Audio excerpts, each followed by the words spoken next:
what I was doing is I was teaching my culture to be quiet at the table, to wait for me to answer the question. And I was gaining so much frustration going, why aren't these guys listening? Why aren't they leaning in? I'm trying to empower them so much. Like, you do it, you run, you go. And they wouldn't go because I always ended up having the answer.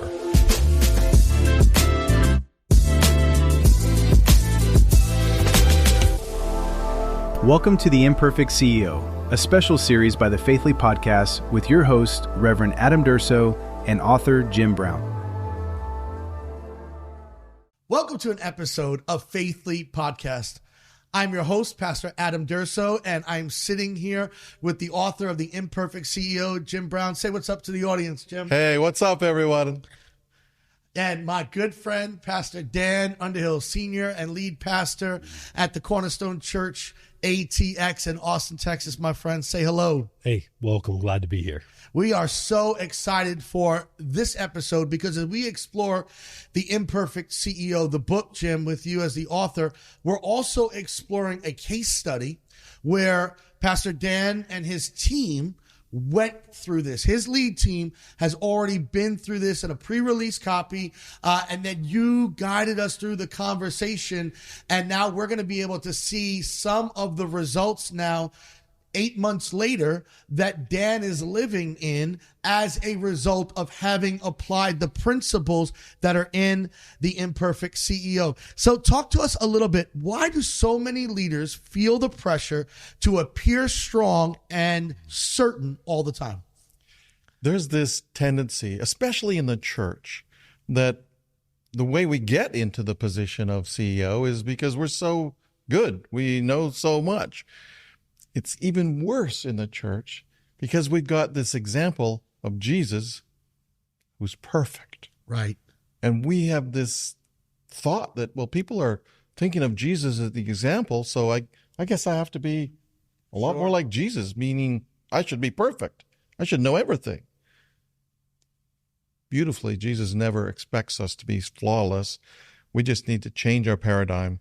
The truth is, as the book title says, we're all imperfect, and Jesus is fine with it, and we can just learn to walk in that. And we're going to get to the fact that Dan didn't realize that the title of the book was The Imperfect CEO. We'll do that in a second. But why, Jim, why is it so dangerous, especially in ministry, for that guy to say, man, I've got to be the perfect CEO. I've got to have all the answers. I got to know what, but the healthiest organizations are really led by leaders who are willing to learn, listen, grow. Talk to us a little bit about why it's dangerous in the church ministry culture, particularly. If we're going to make a difference for the kingdom, it's got to be bigger than any one of us.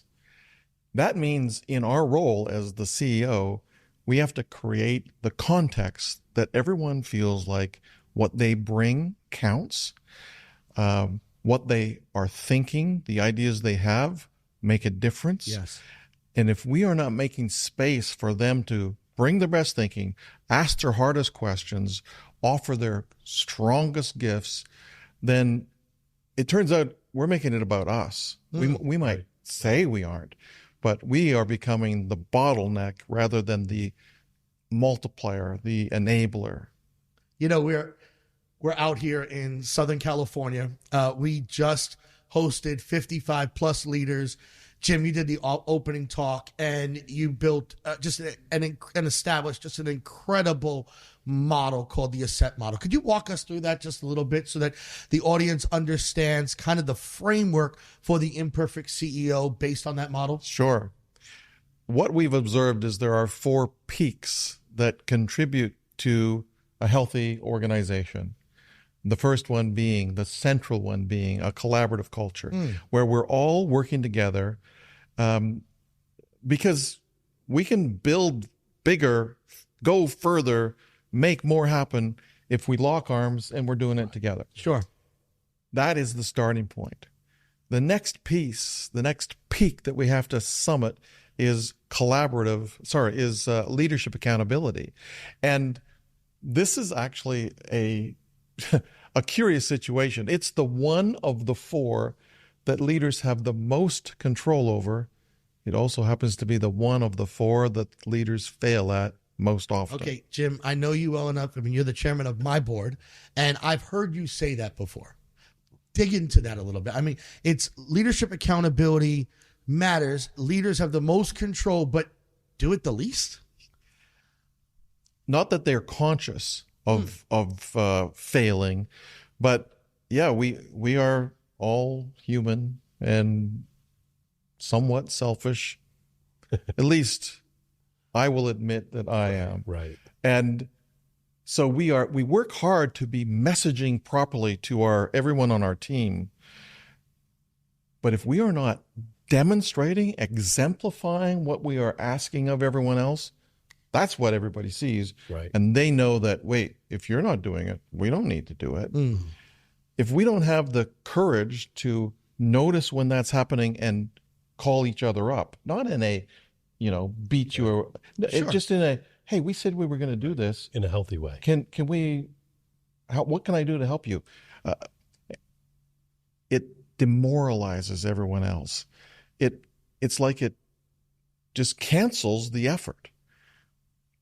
We just have to be more determined and committed and receptive to the feedback that we get from our peers at the leadership level to follow through. There are two more peaks in this Ascent model, Jim. I want to come back to it, but Pastor Dan, when he talks about leadership accountability, and you've been around Jim, you were in the sessions with these other 50 plus leaders, you helped me leading leaders collective. Right. You're in the. What is that saying to you as the Imperfect CEO, as a pastor of a growing church, 3 campuses? I mean, you're crushing it out the gate. 6 years. You've been in ministry for over 25. What does leadership accountability mean to you as Jim talks about it? I think for me, it was being aware of all the gifts God gave me and how those gifts have a light side and a shadow side to them.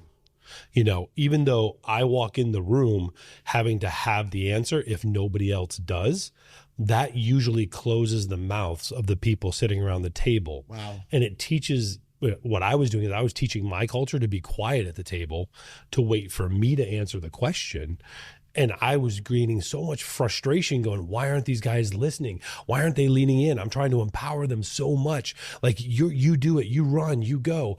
And they wouldn't go because I always ended up having the answer.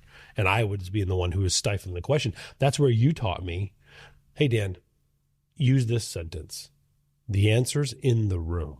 And that became a trigger for my team to know, oh, he's waiting for us to engage and he is going to be patient and wait. So I think that's the accountability that I needed. So powerful. And it's never, well, I shouldn't say never, but almost never intended by the leader to be shutting down the people on their team. No. They're just, we need to keep moving. Wouldn't this help us move faster? So not hearing anything from everyone, what about this? And everybody, Yeah. But the more we get the head nodding and the mouth closed, the more we're actually slipping away from collaborative culture back into command and control, which is not how we want to lead.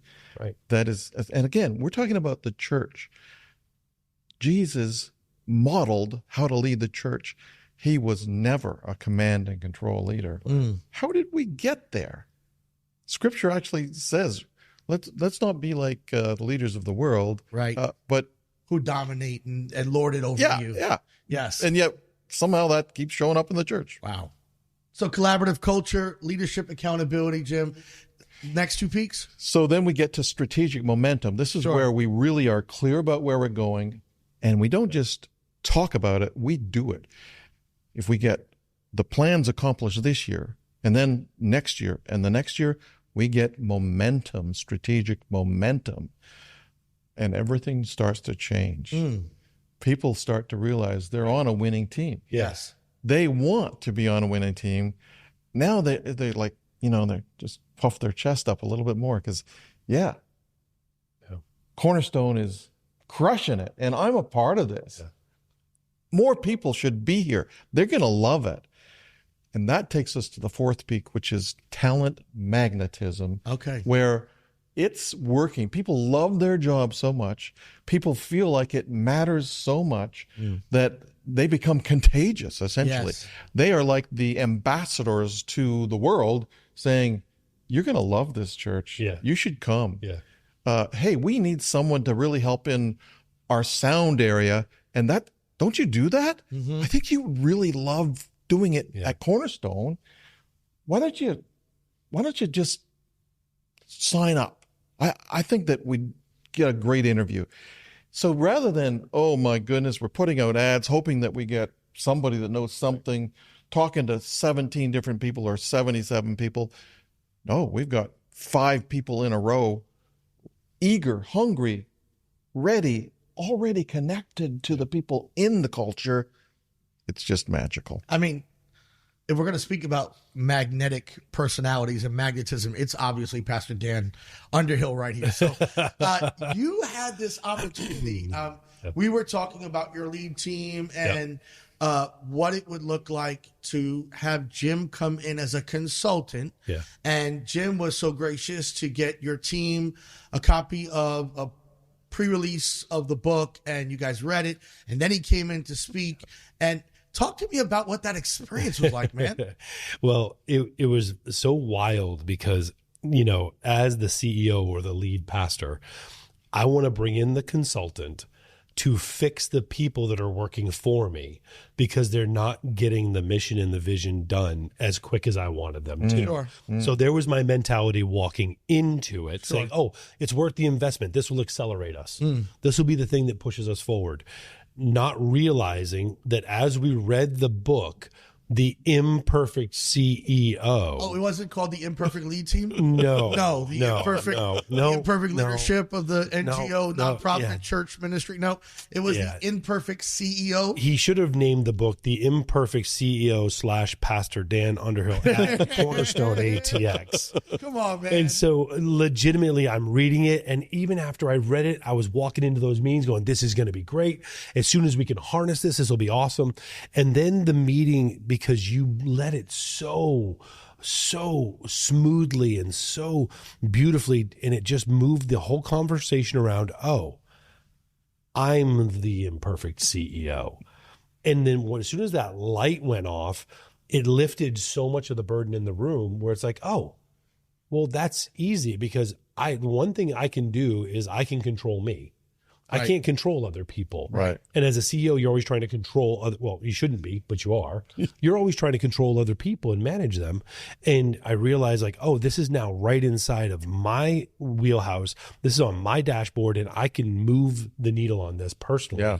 And as soon as we did and we leaned into it and said, oh, what I was given naturally was to make sure I have the answer was again causing the problem in the room, and having the answer stifled the creativity, and we saw the results. Some of my staff members have bloomed so much. Beautiful. In times where I was like, we're not sure if they've got the capacity to do this one, but let's lay it on them, and there they go. And they're just opening up and they're leading like they've never led before. I mean, I don't want to get ahead of us because, we had the chance to do this, and then we've watched this now over 6 to 8 months and see the ROI, the return on the investment. For sure. But Jim, leading into that moment, and I don't want to take a pit stop here for a second, because if a leader buys at least 10 books, they get the SAF assessment that his team used. Yeah. Right. Talk to me about what that staff assessment, which by the way, in and of itself is a $1,900 plus value. Yeah.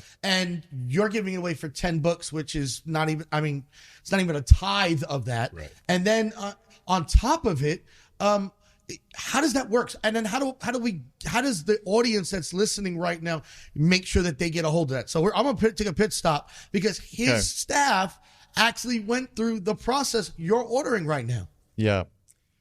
We are so excited about the picture in our minds. And I know it's in yours too, Dan and Adam, that leaders will create the context that allows their people to be the best that they can be, to do the work that really matters in the world, to feel the gratification of it counting.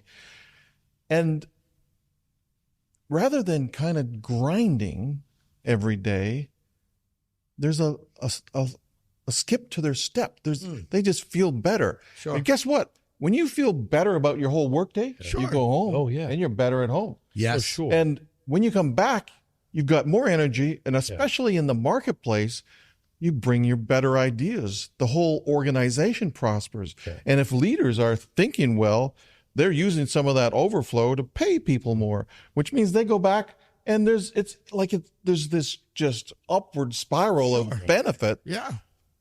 We want that to happen more quickly, so we're creating these packages that make it easy for leaders to say, yeah, I'm going to get everyone on my lead team to buy it. Right. Yes. Better yet, I'm going to get everyone in leadership. So Sure. buy 100 of them, Right. and you get even more, not just the free assessment. One of our team that is expert at debriefing will lead your team Sure. through that assessment and make it make sense for you. We just want to make organizations healthy, and leaders are responsible to do that. And your feeling is, hey, if organizations are better, if they're healthier, it changes the game. The impact, changes spiral the world. effect, it changes the world. It changes the world. What would happen if 1 million Americans, and think about this, that means there's only, well, I don't know, like 150 organizations when you multiply out how many people work. Anyways, the math means we can change the entire country if we would just get a critical mass of people doing this. Pastor Dan, when you think about the impact of the staff assessment, how it impacted your lead team, and then having Jim and his team debrief your team, now 6 months later, looking back on it, talk to us. It is an absolute accelerator. Yes. Beautiful. Because what happens is you are not using your voice when you're the imperfect CEO in the room, which then creates the culture. You're allowing a third party to come in and unroot what you can't even see in blind spots. Right. And the advancement that I think our team got from it was because there was a third party perspective. So I've read so many books. We've all read so many books. You retain so little of what you read. You're now doubling, tripling, and quadrupling down on the return on investment of what's in the book to get it to the ground through your people when you get the assessment from the team. It was an absolute game changer because there were points in our meetings where I didn't know what to say. Right. I had staff members locking up and just like communication just came to a grinding halt. Sure. And Jim knew exactly what to do, where I was like, I give up. I don't know what to do. Here's my problem. He and his team are literally experts Yes. at this, and then when they lean in, Brilliant. it becomes a exponential multiplier Yeah. of what the book can do. But this is what's interesting about the book, Jim, and I brought this up when we were here with all these leaders.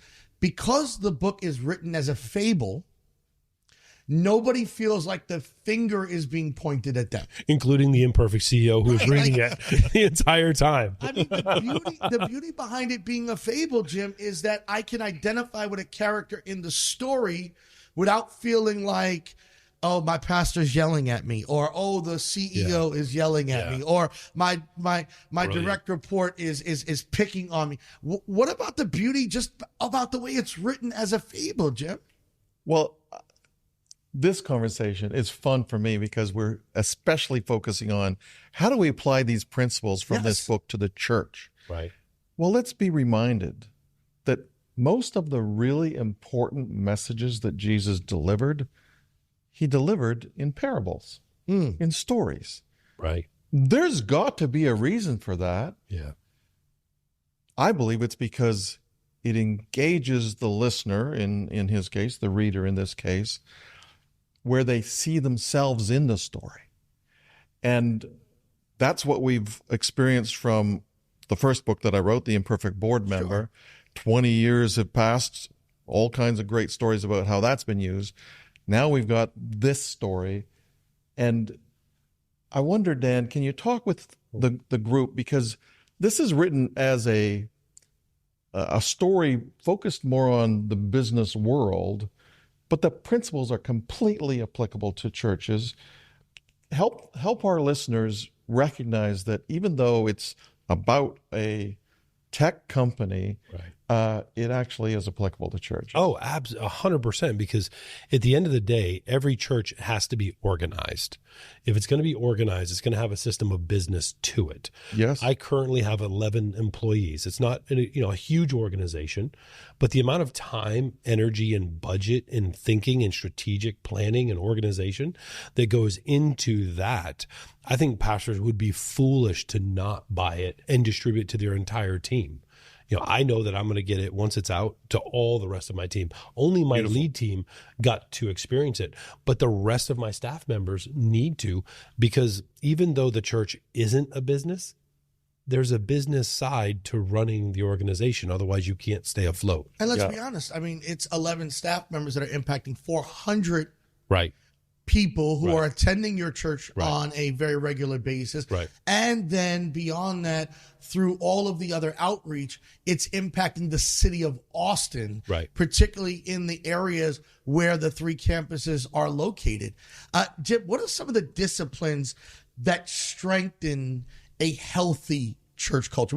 We've kind of pinpointed some things that we're concerned. What are some of the disciplines that a leader that's listening right now, you'd say these strengthen a healthy church culture? And then Pastor Dan, I'd love for you to weigh in based on what Jim says and say, hey, I've actually applied some or specifically this, and now we've seen these results. Well, this is where it's somewhat counterintuitive, because the old script that many of us in the leadership world have played is that we should be the smart one, we should be the strong one, Right. we should, stiff upper lip. And it's like, change the whole plan, be the first one to be vulnerable, be the first one to admit when you make a mistake, be the first one to ask for help when you don't have the answer. Yeah. Which, again, most people fear that makes them look weak, that disqualifies them from being in the leadership chair. And it's just not true. Because the impact on people is that when the leader is vulnerable, they start to think,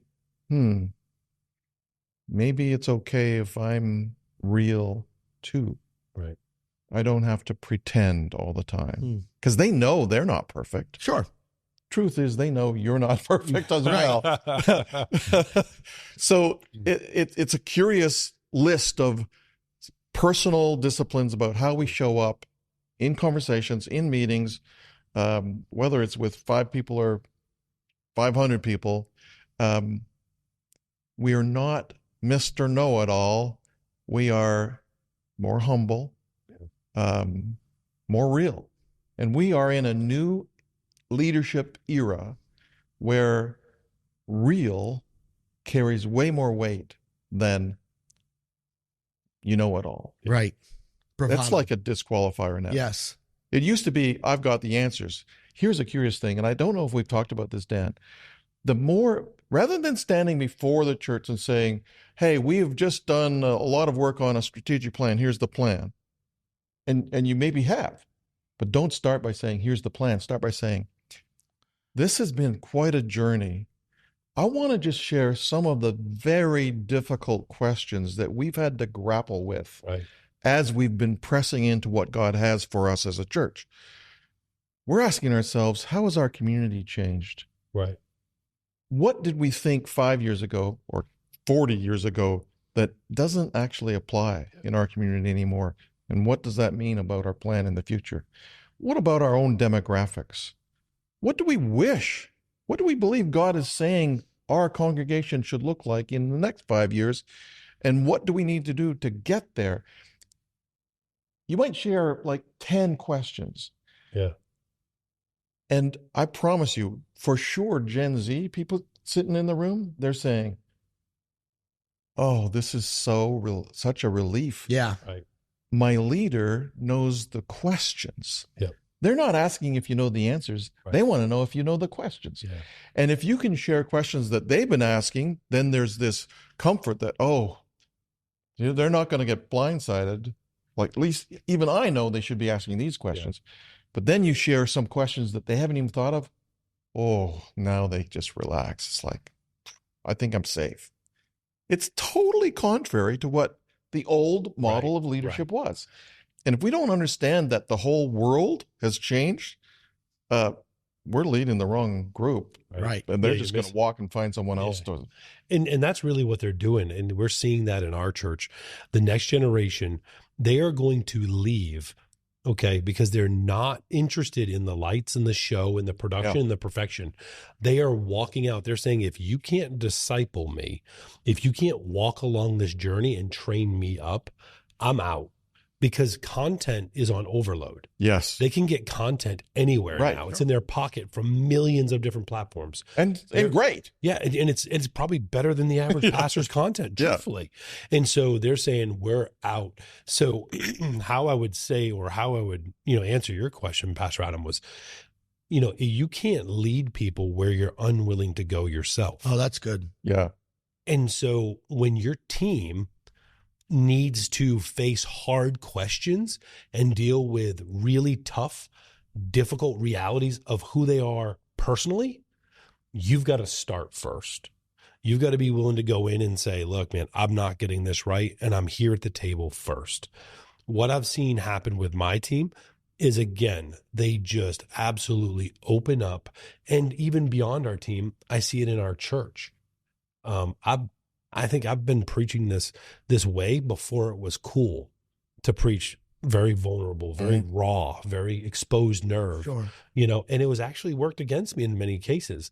But now we're seeing a generation saying, look, we are so tired of the scripted and produced and the perfected and polished and airbrushed. We need to know the reality. Yes. Okay, because we've been given that prescription before and we see where it ends, and it ends in failure. So, Dan, when we talk about calling out real and saying, hey, this is what it is, what does that look like specifically in your context? Oh, man, you have to be able to speak the truth in love to your people. And my people in our church, they love it. Like, they are salivating for the real application.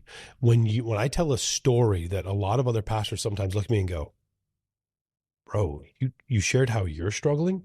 Like, I don't know if that's okay to say. You're the pastor. Right. And I'm in a church in Texas, which is Southern church, which has a little more pretense. Yes. It. And now we're watching them just be drawn to it, saying, this is the place that I want to die for. Young leaders, young CEOs. I got a couple guys in my church, they're 30 years old. They own companies, and they're like, this place, I knew that I could be safe and I could be fed and I could be spiritually formed, because when you are not afraid to go to those hard spaces, we knew we could trust you to walk through all the spaces of our life. So when you talk about calling out the real, and then you talk about 24-hour clarity. Yeah. What does that mean? Okay. So the killer of momentum is confusion. When people ask a question. I hope that was on the lower third with the bouncing ball. Can you say that one more time? The killer of momentum is confusion. That's brilliant. Yeah. And this is tricky for us as leaders because it's clear in our head. Yeah. We've told people at least once. Multiple times. Twice, 3 times. Yeah. And then so somebody says, well, what about this? And we think, I already told you that, for crying out loud. A 24-hour rule should be, we will get an answer to everyone in 24 hours. That's good. Now that answer might be, here's the clear answer, or it could be, here's the next step we're going to take. Okay. Or it could be, here's what we're going to do so we will get the clear answer. But we just need to move from, we're not sure, people saying we're not sure what we're supposed to do, to make it easy for them to know. So we're moving from ambiguity towards something, but it doesn't have to get all the way there yet. No, just keep moving in the right direction. So it's okay to say, I'm not entirely sure that we're going to get to the destination right now, but we're going to take the next step. What does that look like for a leader that's working through that with their team? Again, this is about vulnerability. It's like, you know what? Our commitment as leaders is to discern with the Holy Spirit what our path is supposed to be. And we've been on our knees and praying. All we can tell you for sure at this moment is the next step is this. And it's reasonable that you're wondering what comes after that. We don't actually know. Right. But here's what we've experienced from God. As we drive forward, our headlights push a little further. We can't see way down the road yet, but we know that the next step is there. When we get there, we're expecting God's going to reveal what the step after that is supposed to be. Again, if we can just demonstrate, we don't have to have all the answers. We're trusting God. God is faithful. We're good. Let's go there together. You know, Jim, I've seen firsthand up close your heart for the church. Why this particular, like you're helping obviously companies all over the globe, and that's incredible and that's brilliant. But your passion level even ratchets it up a little bit when you talk about the church and pastors and building a healthy church culture. You've got a resource, and I'm privileged because I get to read them. Read your articles and read the things that you're doing before it comes out. And you've even invited me to weigh in on it. I have no idea what value I'm adding at any point to anything you're writing. But talk about this leading a healthy church deal that you're writing and how people can get a hold of that basically for free. See, it comes back to the book is a story that's more in the business world. And even though we've already talked about it's totally applicable to the church, 100%. I love the church so much that I want to make it like so obvious. This is how it applies to the church. Sure. So I've written, I'm continuing to get some feedback. I'm going to get a copy to you so that you can give me some feedback too, please, Dan. Wait, it's not just me? I've already got it to you. I'm not special? You are special. You got the first one, Pastor Dan. I've told a lot of times that I'm special. For all the wrong reasons. I want to continue to refine this. But I promise you, it's already helpful. In fact, we're prepared to send it to you right away, even though the book's not actually available until May 19th. Sure. If you are listening and you're interested, please find me on LinkedIn at author Jim Brown and DM me the word build, and I will get that resource to you directly. It's something like a 35-page PDF booklet type thing.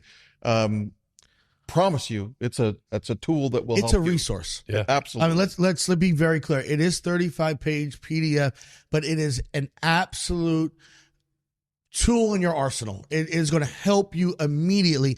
And if you DM Jim Brown at author Jim Brown on LinkedIn and you just put the word build into that DM, you will send that to them for free. Totally because free. Yep. Because you love the church and Just you love trying pastors. to help people. Yep. And so let me ask you this final question to the both of you. If a pastor's listening today, maybe it's chairman of a board for a church. Maybe it's a denominational leader. Yeah. If they decided to make one leadership change this month, if they decided right now a leadership change this month to improve and make their church or ministry healthier, what should it be? Start with you, Dan, and then we'll go to you, Jim. I think you've got to be willing to walk in the room and be humble. You've got to start and lead with humility, because at that point, then God can lift you up. Sure. Until you get low, there's no place to build from. Mm-hmm. And too many pastors, in my experience and in my own personal life, we come in thinking that we're going to be the next great thing. And the reality is the Lord says, look, humble yourself in the sight of the Lord. He will lift you up. The great Bishop Bronner said it today. Very few men fall when they're on their knees. Yeah. And so I say starting low in the humility point to say, I need to get the book. I need to walk through this with my staff. I need to start with humility and honesty and openness and vulnerability.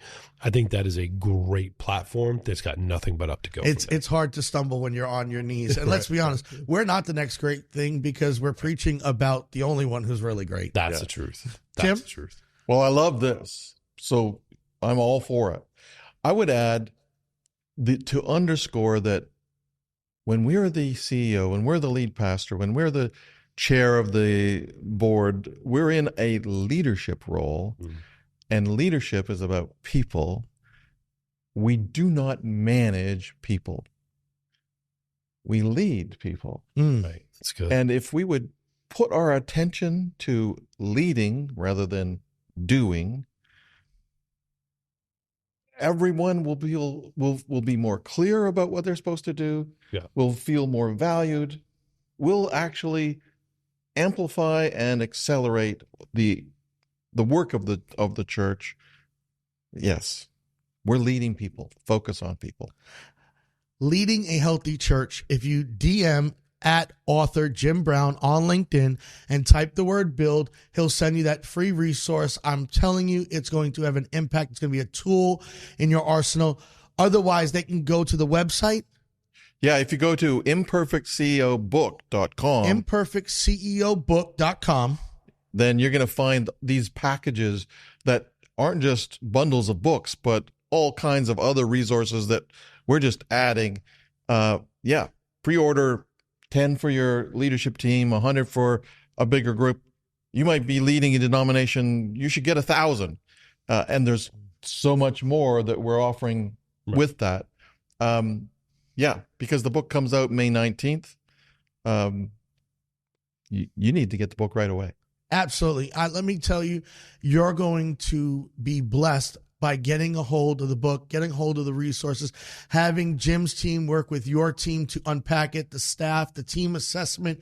All of this is going to be an incredible blessing. So either DM Jim at author Jim Brown on LinkedIn, type in the word build, or go to imperfectceobook.com and get to all those resources there. I promise you, Jim not only has a passion for the church, he has the expertise to help your church, your NGO, your ministry, your nonprofit become a healthier version of itself, which by itself will be a multiplier and a blessing to you. My name is Pastor Adam Durso. This has been a Faithly podcast, sitting with Pastor Dan Underhill, author Jim Brown. God bless you. Continue to follow us on all of the Faithly platforms as we continue to move forward and see your church and ministry blessed.